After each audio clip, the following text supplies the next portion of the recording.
Hello बच्चों, online study के इस क्लास में आप सभी का स्वागत है। बच्चों, हम इस क्लास में इतिहास, नागरिकता, भूगोल को अलग अलग सेशन वाइज पढ़ेंगे। आज सबसे पहले हम शुरू करेंगे इतिहास की बेसिक बातें। तो बच्चों, आप सबको पता है कि इतिहास है क्या चीज़।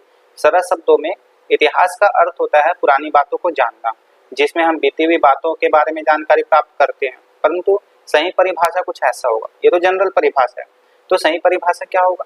मनुष्य के विकास का क्रमबद्ध अध्ययन इतिहास कहलाता है। इतिहास के लिए तीन बातों का होना बहुत ज्यादा जरूरी है दोस्तों।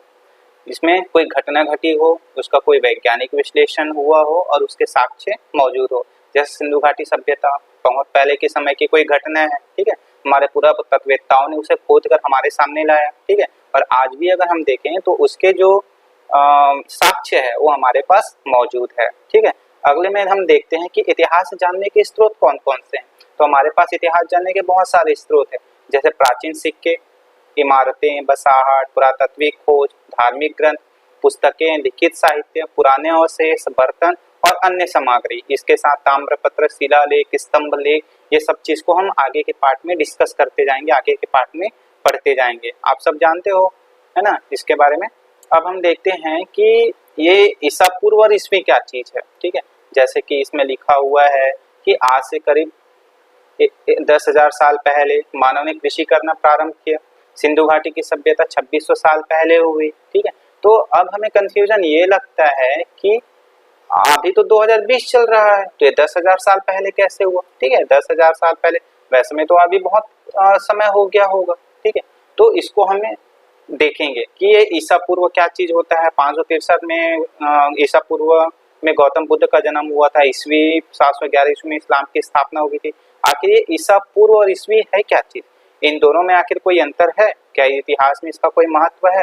तो इसके लिए हमें समझना है कालगणना। तो कालगणना क्या है तो बच्चों? कालगणना है मानव जीवन की उत्पत्ति से अभी तक के उसके सफर को जानना और क्रमबद्ध रखना ही कालगणना कहलाता है, ठीक है। अगर हम इतिहास पर नजर डालें तो इतिहास बहुत लंबा है और इतने लंबे इतिहास को सही ढंग से समझा नहीं जा सकता। तब कुछ विद्वानों को लगा कि इतिहास को दो भागों में बांटकर इसका अध्ययन करना चाहिए, ठीक है। जिसका अब दो भागों में बांटेंगे, एक भाग जिसका कोई लिखित प्रमाण ना हो, ठीक है, और एक का लिखित प्रमाण हो। लिखित प्रमाण मतलब क्या हुआ? आपको पता है कि आदि मानव पाषाण युग में रहते थे, पत्थरों के बीच में रहते थे, गुफाओं में रहते थे, ठीक है। तो जब हम बहुत पहले पाषाण युग की बात करेंगे तो उसके पास तो कुछ था नहीं लिखने के लिए, तो हमें लिखित रूप में कुछ नहीं मिल सकता, ठीक है। और एक है जिसका लिपि हमारे पास है, जिसको हम अध्ययन करके समझ सकते हैं इतिहास के बारे में। अब समस्या ये आई कि इसका आधार क्या होगा। बहुत विचार विमर्श करने के बाद यह निर्णय हुआ कि जिस वर्ष ईसा मसीह का जन्म हुआ उसको आधार वर्ष माना जाएगा।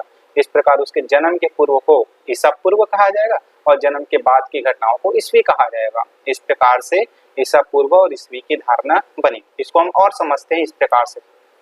देखिए, अगर हम भारतीय इतिहास की कालगणना करते हैं, ठीक है, तो भारतीय इतिहास के कालगणना के प्रमुख घटनाओं को हम इस प्रकार से समझ सकते हैं, तो आपको समझ में आ जाएगा। जैसे कि ईसा मसीह का जन्म हुआ है, ईसा मसीह के जन्म के पहले, ठीक है, की घटना हुई उसको ईसा पूर्व कहा जाता है। ईसा मसीह के जन्म के बाद कोई घटना हुई, ठीक है, उसको ईस्वी कहा जाता है। जैसे कि अगर हम पाषाण काल की बात करें, पूरा पाषाण, नव पाषाण, ठीक है, तो वो आज से 10,000 साल पहले की बात है, ठीक है, 10,000 साल पहले। तो 10,000 साल पहले कैसे? वो 10,000 ईसा मसीह के जन्म के पहले की बात है। और अगर आज देखा जाए 2020 चल रहा है, 10,000 में 2020 को जोड़ दोगे तो कितना होगा, ठीक है, लगभग 12,000 साल पहले की बात हो गई ना, 12,000 इससे पहले की बात हो गई, ठीक है। ये प्रिंट मिस्टेक है बच्चों, 260 नहीं है, ये 2600 ईसा पूर्व है।